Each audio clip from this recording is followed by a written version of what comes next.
Hey folks, Dave Temple here. As you may have heard, there have been a number of sponsors on this show over the past year, and I'm so grateful for every one of them who believed enough in the show to keep the lights on. That said, I am making available new sponsorships for the remainder of October and the entire month of November. And whether you're an author, an editor, a publishing company, or you're just someone who enjoys this show and you'd like to help support us, and you just happen to have a product or service you'd like the Thriller audience to know about, this would be a great time to advertise on this show. Look, truth be told, this is a one-man show. It was when we started 3.5 years ago and remains that way today. Yes, there are expenses for running the show on a monthly basis. There are hosting costs and audio, video, editing software costs, some ad marketing costs, and well, they add up. So as tough as it can be asking for your help, I think we're good enough friends that I can do just that, right? And while I'm not a fan of holding out a 10-cup asking for help, I do feel confident, very confident in saying if you like the show and would like to help support it, perhaps you just happen to have a book or 3 you'd like to advertise. And if you need some testimonials, I've got a few people who have told me they've had great success advertising on the Thriller Zone. In fact, I'd point you to the Story Factory, Steve Stratton, Matt Scott, or our newest sponsor, DJ Williams. Yeah, in fact, he told me just the other day he's seeing serious spikes in book sales since advertising with me. So give it some thought and reach out to me at thethrillerzone@gmail.com, and we can make something powerful happen for you. Okay, now let's get back to the show.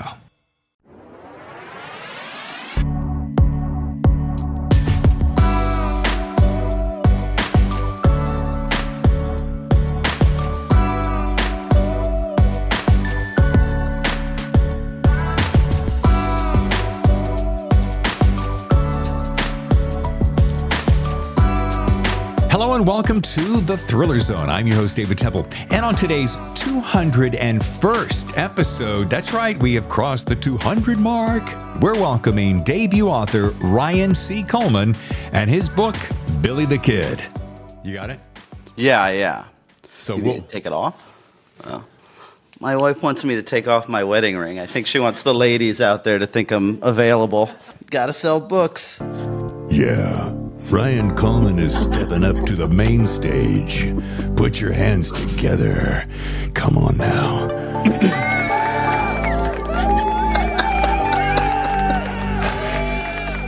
That reminds me when my sister was in college, one of her friends auditioned to be the DJ at a strip club. This is in Texas A&M.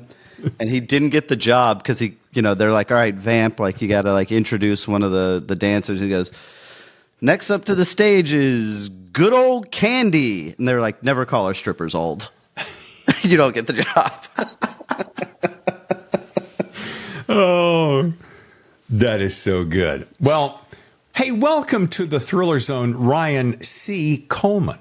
Thank you, sir. Glad to be here. I appreciate you taking the time. Dude, I am so excited.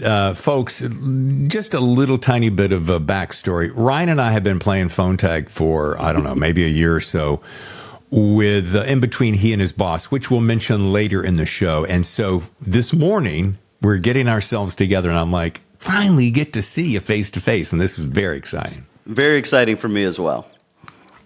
And let's not forget the fact that we're here at Billy the Kid. Hi, yippee-ki-yay, mother freaking soup factory. Mr. Falcon. Mr. Falcon. All right, I got so many things to say about this, but I do want to... before I do that, I'm very proud to announce that Mr. Coleman, and I want you to refer to him as Mr. Coleman, Mr. Coleman is not only a debut author... Wait... Okay, but he is, this is his very first podcast. Indeed. First ever podcast. I had to go out and buy a microphone, which you helped me with. Thank you. Man, it's just that little extra stuff that we do for you. It's the little things in life. It's the little things. As I say to my wife, honey, it's the little things. She goes, they're all little things. I'm like, you're so right. But I thank you for choosing the Thriller Zone as being your number one departure.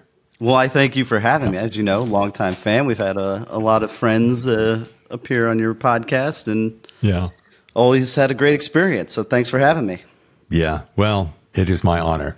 Well, we're going to get to Billy the Kid, as I said, in just a minute, but I want to talk to you about you. I know a couple of things, and I'm just going to pinpoint, and then I want you to fill in the blanks. I knew that you're born in Chicago, you grew up in Dallas, and you have spent a large chunk of your life in Los Angeles, where you live now. So tell me what your life was like growing up. So, excuse me, my whole family's from Chicago, aunts, uncles, grandparents, mom, dad, sister.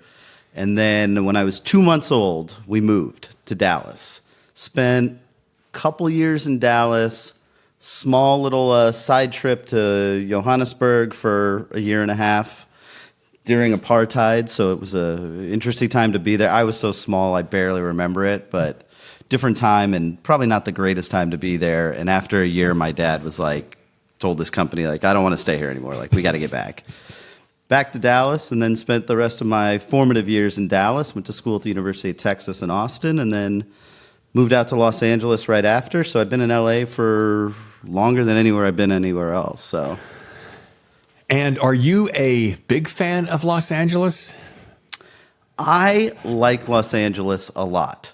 There's a lot to love, and then your mind starts wandering like, oh, well, do I want something quieter? Do I want more space? Do I want like a bigger backyard or some land? And then you think about all the things that come along with that as well, because like the restaurants here are fantastic. You can get in and out of here very easily. You've got everything you need is basically here. The weather's great. I don't do these things, but you can theoretically surf in the morning and snow ski in the afternoon. So not a lot of places you could do that. It's so funny. I did what I call 3 tours of duty there in Los Angeles in the early 90s, and then again in the early aughts, and then later. And I always said to my friends, I'm like, what you just said, but dude, you don't understand. I can surf like at sunbreak, dawn, and then I can go skiing. And they always would look at me and go, but dude, you can't surf and you suck at skiing. I know, but I can do it. But just the idea of the possibility is enough. Yeah. There is a love and a hate situation with LA. People always bring up the traffic and the crowds, but you're right. Food, nightlife, top notch.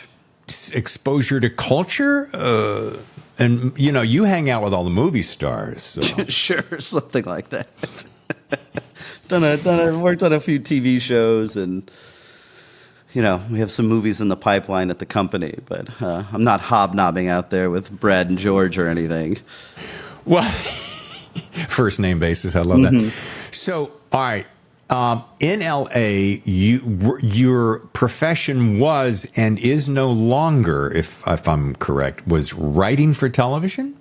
I wrote on a couple of television shows. My profession is sort of just storytelling. So I will definitely go back to doing that at some point, like oscillating between writing books and screenplays and television and short stories, and it's sort of wherever we can find a story is where we're going to go. I didn't mean we and like the royal, like myself talking in the third. I meant like we as like a company with the guy that I work for and with. Yeah. So. No, I'm saying that I, Your Majesty Ryan C. Coleman, la-di-da-di-da. And what kind of television were you writing for? So I wrote an episode of The Walking Dead in season 3. And then I thought that was going to be like the next like 5 or 6 years of my life. But then my boss at the time, who I was very close with, left. And I was sort of seen as his guy. And I was also asked to leave then. And so, then met back up with that guy, great, wonderful writer named Glenn Mazzara. We did a show called Damien, which is a short-lived show on A&E. It was basically it was based on the Omen character of Damien. Now 30 years later, and he's a war photographer, and everything's starting to like coalesce, and he's got to like face his true destiny. Went one season. We had a good time, and then after that, I met up with Shane Salerno, who was working with some authors that I really respected and loved, like Don Winslow and Meg Gardner and Steve Hamilton.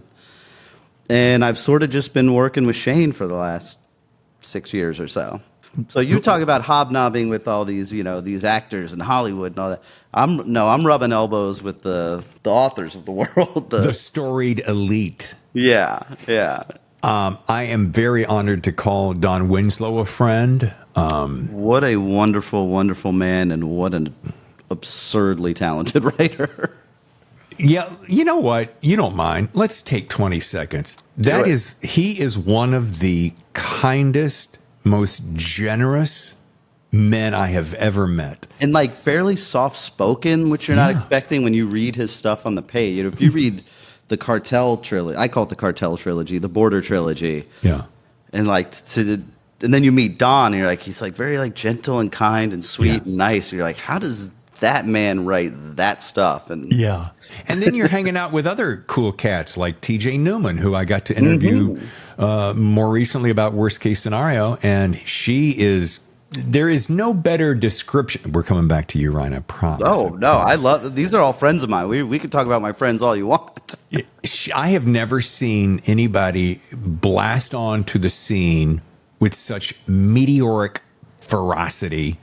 And then also, like when she came out, I went up to LA to do the interview at our studios in LA, and she shows up, big hug. We sit down, we talk like girlfriends. I mean, like, wow. She's also incredibly sweet, a lot of fun, very outgoing, great personality. She's a great hang. She's a lot of fun to be around. And then let's see who else. Let's brag a little bit more. Meg Gardner, one of my dearest friends, I think. I like to call her that anyway. She may say differently behind my back. She's a wonder. The Heat 2, her and Michael Mann teaming up to do a prequel sequel to one of the greatest films of all time, and delivering, like, what an impossible task.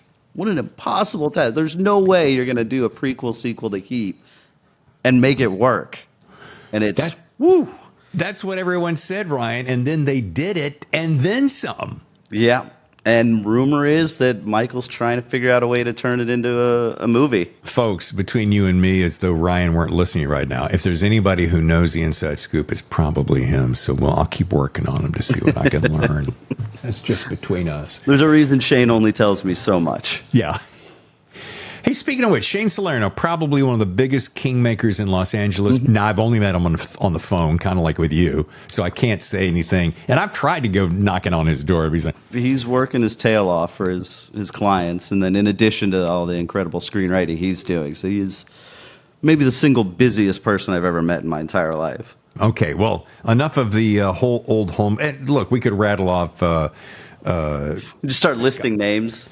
Scott Von Doviak, Steve Hamilton, Eric Rickstead, Staten Bond. Are you sure? Lou Berney. I mean, come on, forget about it. I read a book of Lou's that I can't talk about, but I've read an advanced copy of one of Lou's next books. One of the best things I've ever read. Now, that's all I can say. If you're a Lou Berney fan, I think 2025 is going to be a good year. Folks, you see what he did there, don't you? You saw what he did. He knows that he has information that I want. He knows he's not going to give it to me. He's not even going to give me a crumb, are you, Ryan? I can't. Okay, it's fair. I'm not going to be that guy. But you'll get an advance copy. That's what I'm hoping for 2025. I want to know this. So you start. What was your degree in school?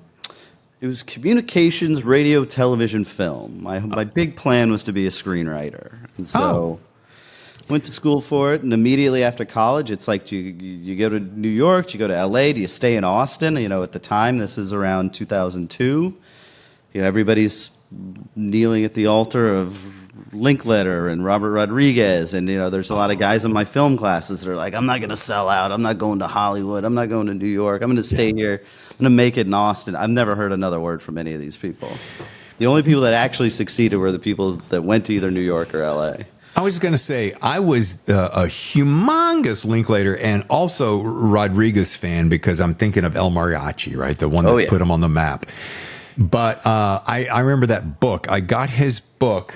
Oh, my God. I know it's here somewhere. I'm not going to distract from that. But there is a book he has that is like the Bible of independent. I'm looking over. This is. I know the book you're talking about. I remember the day when everyone said, dude, everyone's leaving Los Angeles. They're going to Austin. I'm like, maybe. Okay, maybe, probably, could be, possibly. But I will tell you that most of the real deals, at that time anyway, was out Los Angeles. I mean, the way it was explained to me by a professor was, all right, you can stick around Austin and do this if you want. There's two kingmakers in town. So you get to either work for one of them or you got to become one of them. And they're making at the time, 120 movies in LA. They're making 20 in New York, and they're making 3 in Austin. And now you got to compete with all these other people that don't want to leave this great city. And so I had to leave that great city. Yeah. Well, you're in a good place. So when did you say, you know what, I'm going to give novel writing a go. I'm going to take my power of screenplay writing and take a detour down novel writing? Well, what happened is I started working with Shane, and I've just always wanted to do a story on Billy the Kid, and I thought it'd make a great limited series. And then he goes, well, who's just the biggest Billy the Kid fan is Don Winslow. And I guess, Don's got a house in Southern California, and he's got a place in Rhode Island. And I think a couple times a year, he makes that cross-country drive with his wife. Oh, yeah. And oftentimes, they stop at the Billy the Kid Museum in New Mexico. Like, he's just like the man knows his stuff about Billy the Kid. So Don and I started talking about it.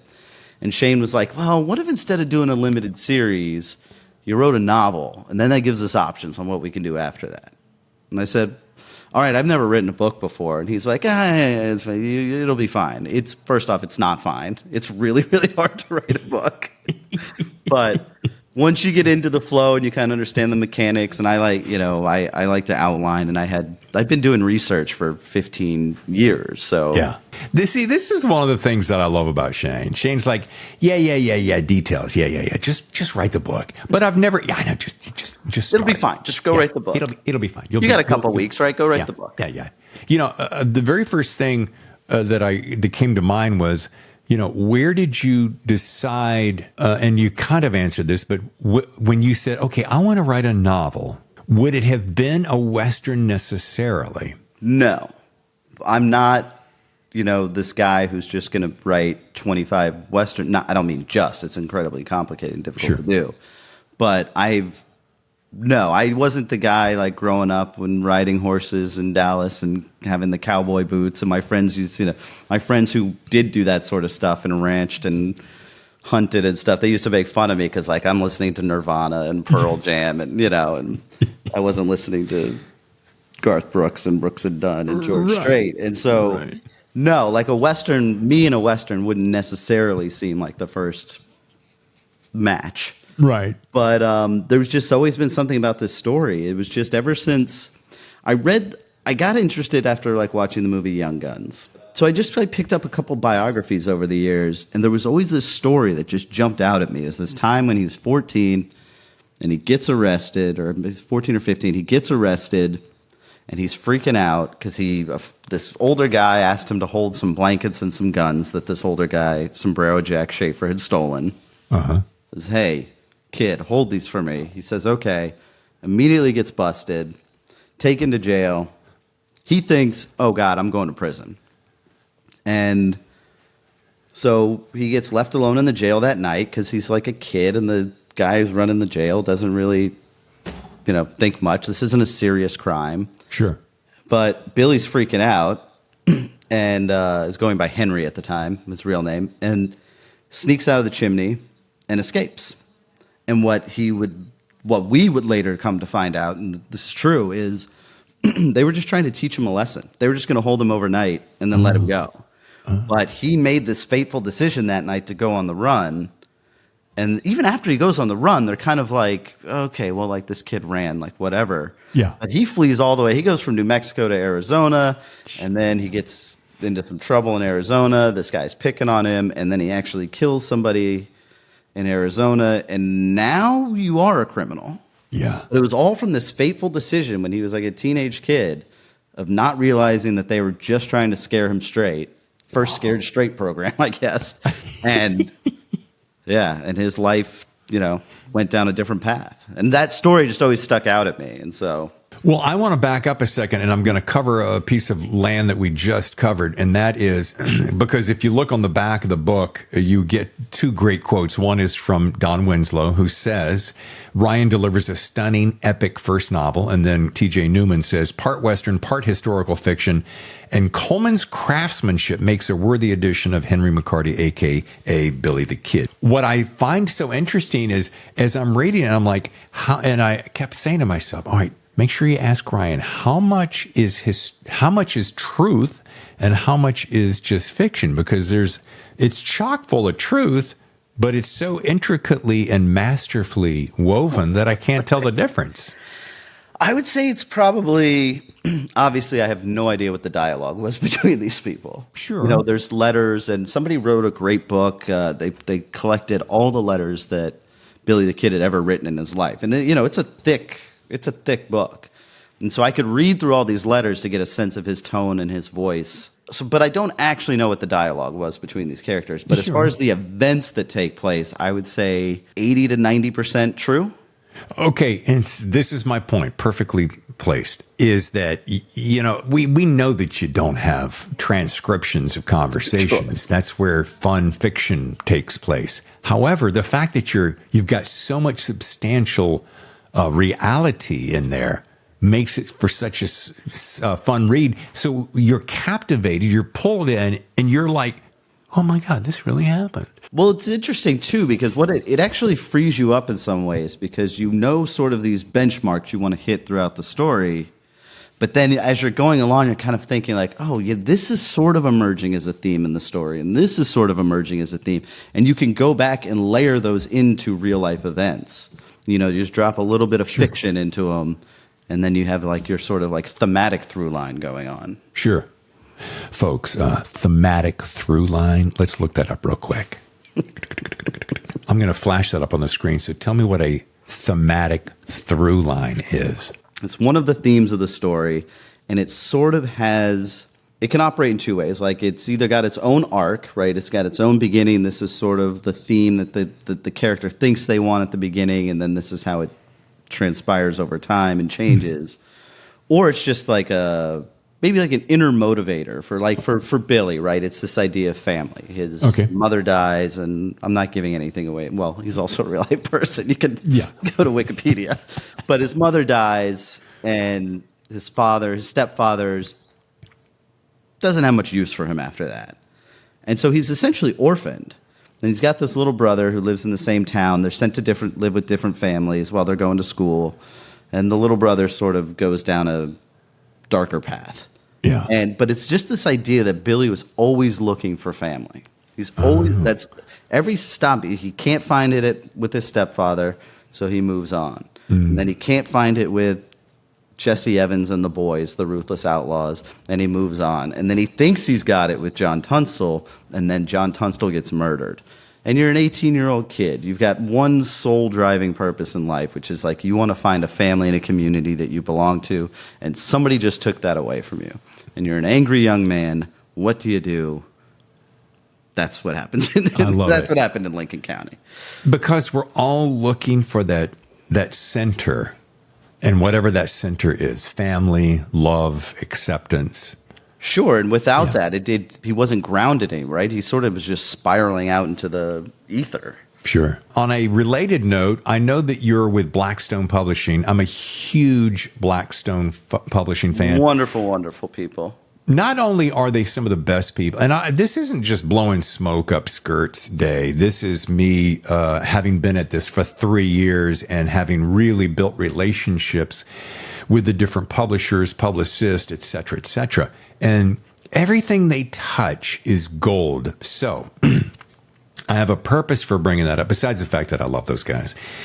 Usually, and I have many hardbacks that come from Blackstone, they always do something very unique. It's always top quality. The paper is always exceptional. The layout is superb. The cover art is always banging. Now, unless I'm mistaken, Mr. Coleman, that looks like a hardback over your shoulder. It is. So I'm just curious, maybe after the show you'd like to autograph one and send it to me, because I want to make sure that I can say I knew him when. Sure. And number two is I want to see what juiciness they put in there, because they did something clever with that hardback. I'll tell you one thing I just discovered like 2 days ago. We'll pull the jacket off. Like that. Yeah.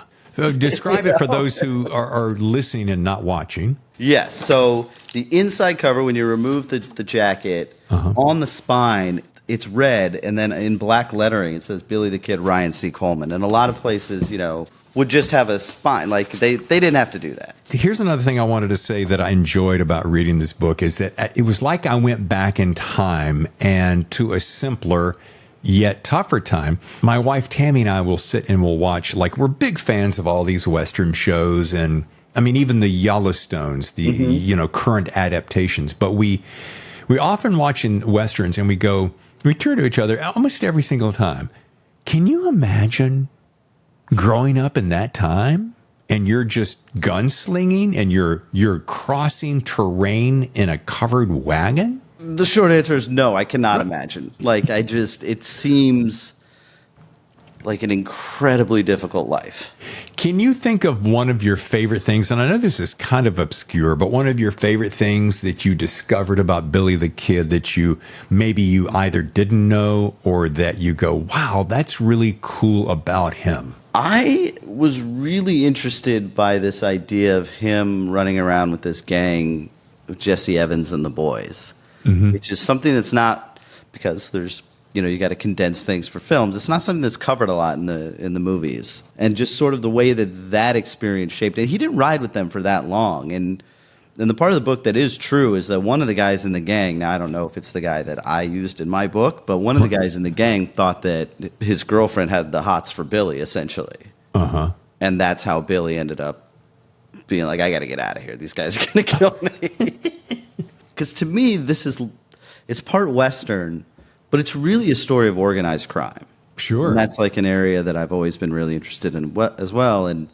But this is essentially organized crime with Irish instead of Italian. Right. Well, the center of power isn't the governor, but rather the Santa Fe Ring, a group of wealthy politicians, businessmen, and landowners who exercise power through organized crime, theft, graft, and murder. Their main source of income is a mercantile store in Lincoln known as the House. Yeah. I mean, it's a territory, right? It's not a state yet. And they've got this governor who had already was the governor of Utah, and they got run out of Utah, but he was friends with the president, and the president's like, fine, all right, go be the governor of New Mexico. And this guy is just inept and completely overmatched by Boss Catrone and Elkins and the other guys running the Santa Fe Ring. And so he's sort of just there. They kind of just can go to him and be like, all right, we need to do this. And the governor goes, oh, okay, whatever you need. And then these guys are just stealing, money left, right, up, down, Center. Just running everything. I would be remiss if I did not ask this question, especially since we broke out the early part of the conversation, knowing who you work for. Do you see Billy the Kid going to the screen? I would hope so. I mean, that was the original intention. We, fingers crossed. Yeah. If not now, then I could see down the road. Because that is the ultimate dream, if you ask me. That's my ultimate dream. It has to be one of your ultimate dreams, being a screenplay writer now. Yeah. Sure. Yeah. And this is one that I wouldn't even feel the need to adapt myself. All right. As we start to wrap, there's a couple of questions. My standard close, which we'll get to in a second, but I want to ask. I know you're already working on your next book, because if you're a good writer, you're already working on it. Is it another Western? Is it a sequel? Or is it something completely different? It's probably not going to be a sequel. Now, I've left room for that. So basically, just a real quick story about this. My original intention was to write the autobiography of Billy the Kid from the time he was 14 until he died at 21. I got to page 480 and realized that I was basically where this book ends. Wow. And so I was like, I can't write a 900-page book about Billy the Kid. Blackstone will kill me, Shane will kill me, and nobody will read it. Right. And so there is a ton of material for a second book, but I've got an idea. I'm working on something that's another Western that was based on a screenplay I wrote a long time ago that kind of takes place during the Great Chicago Fire. And then other than that, everything else is pretty contemporary. Okay. All right. Fair enough. Yeah, there's 3 or 4 ideas that I'm kind of oscillating between and seeing which one I want to go with, and talking to Shane and getting his opinion, because he knows things like the market 10 times better than I do. Well, you are in the perfect place. It's so funny. I was thinking about this when we first got on the call. I knew there was a reason I liked you, being from Chicago. I did I did 2 radio shows in Chicago, and probably outside of San Diego, my favorite city in the country, Chicago, because it's got in the summer. In the summer and in the fall, but you can take the winter and shove it up your beaner. The people, the food, the sports, the attitude, the Midwest gumption and goodness. The people are incredible, and my family's from the north side, so we're Cubs fans, and there's nothing like sitting at Wrigley in the summertime. I mean, if you can get out there in the bleachers with Dude, can I share with you one of my favorite stories of all time? My father was still alive. I'm living up on Irving Park. So those 2 towers right over center field that you see when you're seeing the scoreboard. I was on the 40th floor, and I had tried to get my dad to come visit, and he couldn't, but it's a major event. I don't think it was a World Series. It was a major event. And a blimp is going by the window, shooting the field below. I'm on the phone with Dad. He's watching. He loved the Cubs, watching the game. And all I remember is going, this is like one of those perfect moments, but Dad, you should be here. And he's like, I will, son. And he passed shortly thereafter, but that was one of my He was a big Cubs fan? Yeah. And of course I was too. And let me drop a name on you. Do you know the name Bussy, the sports conditioning coach for the Cubs? Helped take them to the World Series? Oh, okay. Well, okay. Well, then that story. Then the story's going to be nothing to me. It's my wife's brother, and he's... your brother-in-law works for the Cubs? He was the strength and conditioning coach for the Cubs. Was he there in 2016? Yeah, oh yeah. He's got a ring? He's got a ring, and he's got the World Series tattoo on his bicep. That's awesome. Yeah, just stunning moment in history. That's incredible. Yeah. All right. Well, now I know that this is your first book and your first podcast appearance, and again, I'm so glad you started with me. Wow. I appreciate that. I knew you'd be gentle with me. I told you you're in good hands, and I'm going to take care of you. I always close, as you know this, best writing advice. And I know you're young in your career, but I know that especially the fact that you've been through the trenches in screenplay writing, which is no easy feat. I mean, the fact that you were able to do that, you're in a very small group of people. So I know you've developed some kind of innate best writing advice. So I'd love to hear that shared with my audience. I'm somebody that tends to think in plot and then character and how the character would react to that. I find the things I enjoy the most are books that are character driven. Yeah. And as long as you can just dial in and know that character inside and out, backwards and forwards, I think you'll be able to tell an interesting story with them. Get to the core of who the character is, what they want, what's stopping them from getting it. And from there, it should unfold pretty naturally. Oh, that's so good. What do they want, and what is standing in their way from getting what they want? Yes, sir. Good stuff. Well, Ryan C. Coleman, this is usually where I say, folks, if you want to know more, go to ryanccoleman.com. But, dude, I couldn't find your website. No. If you want to know more, you can go on Amazon, pre-order the book, and we'll go from there. If enough people pre-order the book, I can get a website going. Okay. And then they can learn more about me. Oh, is that your plot? Yeah. Oh, it's all a ruse to get me to start a website. If you pre-order, hang just one quick second. Yes. Can I say hello to the infamous Ryan? Oh, yeah. Oh, come here. Awesome. Oh my God, it's Ryan. Hi, how are you? It's so nice to see your face. It's nice to see your face too. Thank you. I've heard so much about you. And I about you. Mr. Temple, I have Mr. Shane Salerno on the phone for you. You have a compelling voice. Oh, thanks. Well, not like David, but thanks. Well, He's a pro. He's a pro.